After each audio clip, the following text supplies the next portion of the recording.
mais que tu n'as pas gardé ta vigne. Ils l'ont forcé, ils l'ont fait gardienne des vignes. Gardienne des vignes, c'est au pluriel, il y en a plusieurs. Et sa vigne à elle, elle n'a pas gardé sa propre vigne. Elle va garder les vignes de ses sœurs, mais elle a besoin, elle.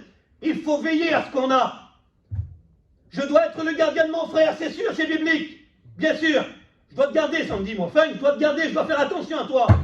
Mais je dois faire attention véritablement à ce que Dieu m'a donné. Parce que l'épreuve, quand elle frappe, elle ne frappe pas les autres, hein, elle frappe à moi. C'est moi qu'elle frappe. Alors j'ai besoin de garder ma propre vigne. J'ai besoin de faire attention à ce champ. Je crois que c'est dans le livre des rois, au chapitre 21, il y a un homme. Et le roi de l'époque, il va venir et il va dire ça, il va dire, je veux ta vigne. Je la veux, ta vigne. Donne-la moi. Je vais te payer la valeur en argent. Ou si cela convient, je te donnerai une vigne meilleure. Mais comprenez bien, quel menteur! Quel menteur! Le diable nous ment.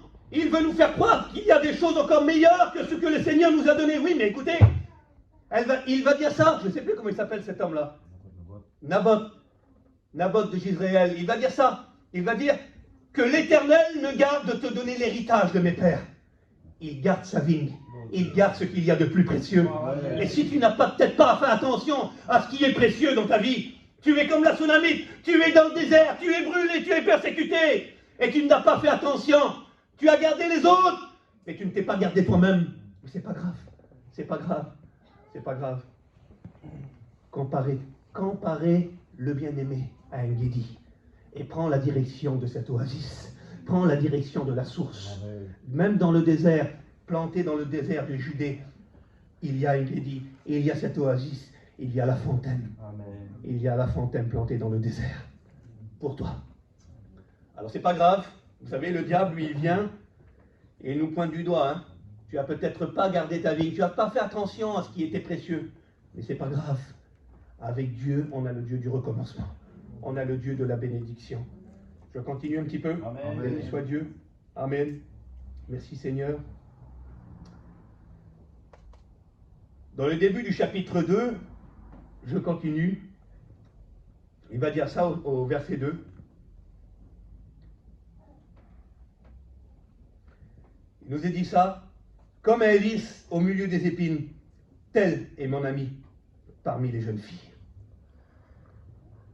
Quand je vous ai parlé qu'on doit se démarquer, comme on doit se démarquer véritablement parmi les épines, parmi les ronces, parmi les filles de Jérusalem, hein, elle n'est pas semblable aux autres. L'Église n'est pas comme les autres. L'Église n'est pas une épine. L'Église n'est pas les filles de Jérusalem. C'est une fleur.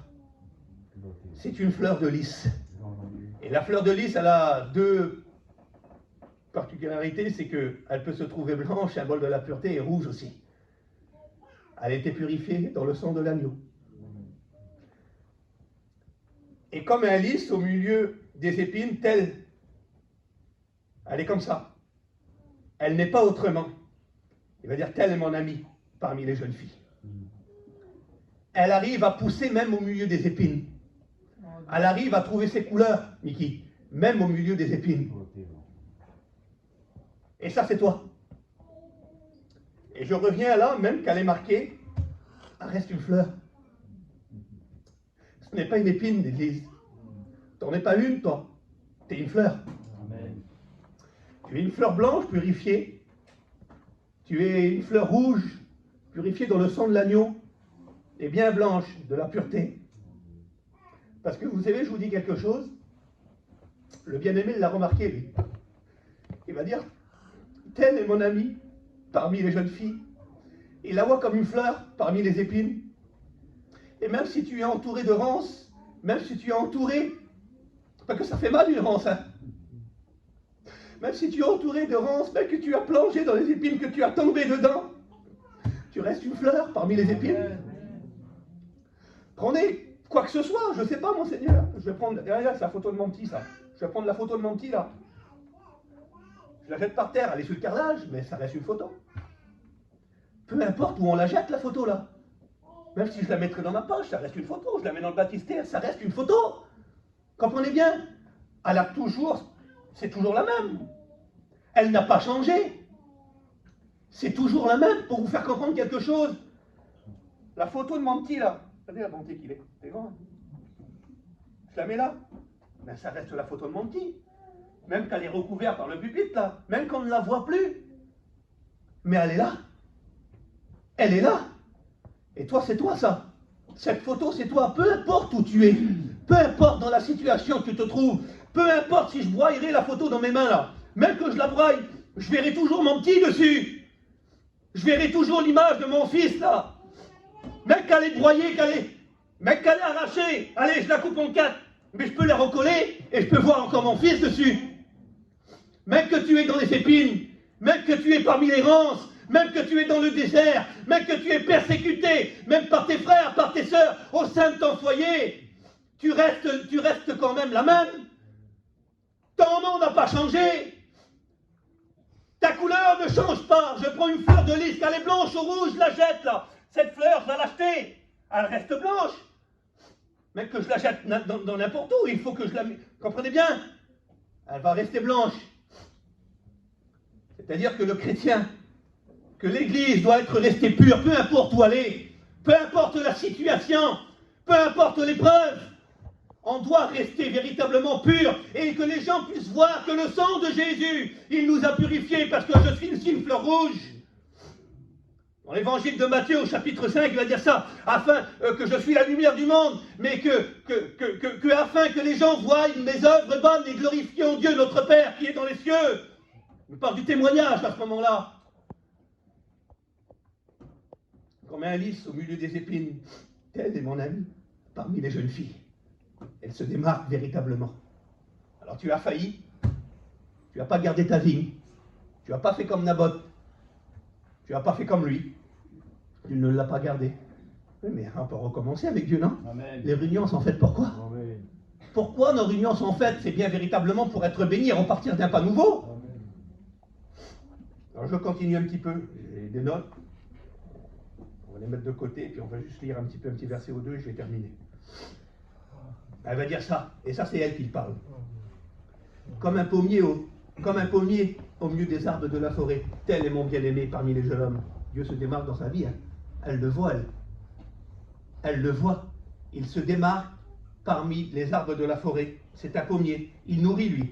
Écoutez, je vais terminer, j'avais pas mal de notes, mais je vais terminer là. J'aimerais qu'on puisse prier le Seigneur, écoutez. Elle va dire ça.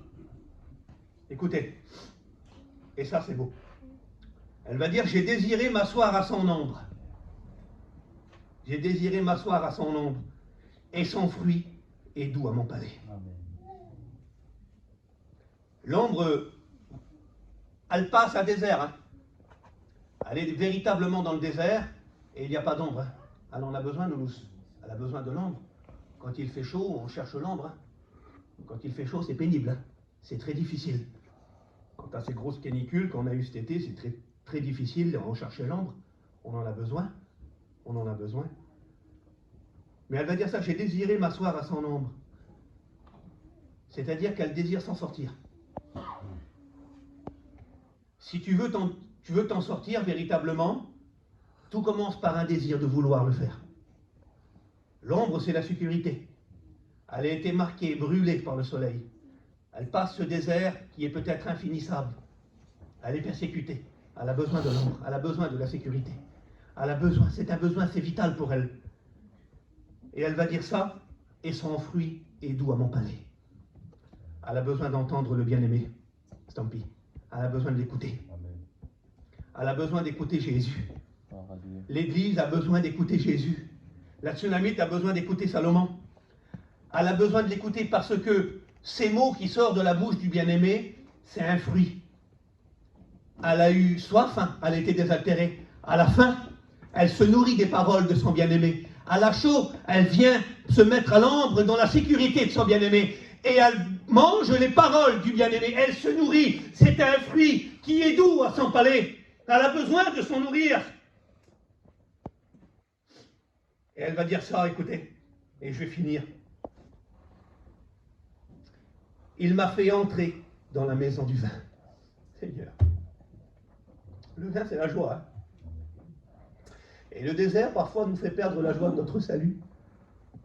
J'ai écouté un témoignage une fois, il y a quelques années. Et je vais le dire, il est là. C'est Nounous. Je t'ai écouté témoigner il y a quelques années. Tu avais perdu la joie de ton salut. Et tu l'as témoigné. Et je vous le dis en vérité, pas parce qu'il est là, j'ai jamais vu un homme pleurer comme ça. Il avait pleuré. Tu te rappelles, Nounous? Il avait fort pleuré parce qu'il avait perdu la joie de son salut. Et ça ne l'a pas gêné de le dire devant tout le monde. Hein. Mais il l'a dit à Dieu. Tu voudrais pas entrer dans la maison du vin? Ah, pas pour t'enivrer, hein. C'est le monde qui s'enivre. Et pour entrer dans la joie. Tu voudrais pas entrer dans la joie du maître ce matin? Tu l'as peut-être perdu parce que l'épreuve a vraiment quelque chose pour tout faire, pour perdre notre joie, notre salut. Et ça, c'est l'œuvre du diable. Hein. C'est l'œuvre de Satan, ça.